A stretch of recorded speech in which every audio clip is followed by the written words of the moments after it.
ka nga, picture na lang. Dati nagreklamo ka nung kay Jan, wala kang picture. Ngayon, pinukuha ka ng picture. Ano ka pala naman itong babae? I'm on the pain. Ay, mga baliw. Kahit nasa pinaka-smile. Hindi, nag-ano lang eh. Binigyo ko dahil eh.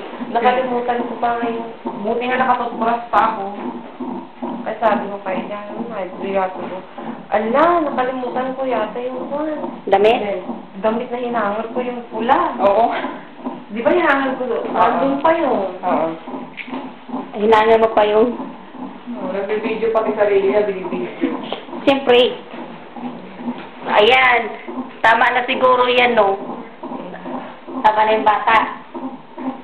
Kalian. Oh, tama na ng dalawa. Tama na yung dalawa. Masakit. Ano, gusto mo pa na marami? No. No? Ano, isang dosin na ba? Masakit din talaga mga anak ano. Talaga.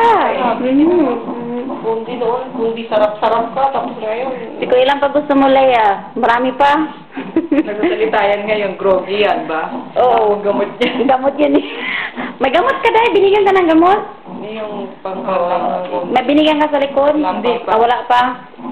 Pakaingay mo naman ang bunga mo, marami pang mga... Magpalagay siguro ako eh. Pakialam ko. Sinabi nga niya sa akin, kung may anak ko, magpalagay. Alam mo, the best, kung sabi nilang lalabas ang baby mo, huwag kang palaya sa deraw. Bakit sa deraw? Kasi mas matuling. Mas matuling. You know what, it might be behind the thing. It's just here's some ice. They're kind of big ice, but at least it can keep your mouth wet. Thank you. Bigyan ka ng mga ay sa Pilipinas. Sa atin na wala yun.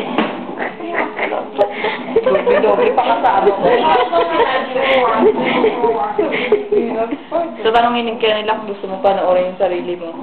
Yung baby, paano lumabas? Ay, na may mirror doon. Ay, ayaw ko rin yun. Pangit sa signal. No.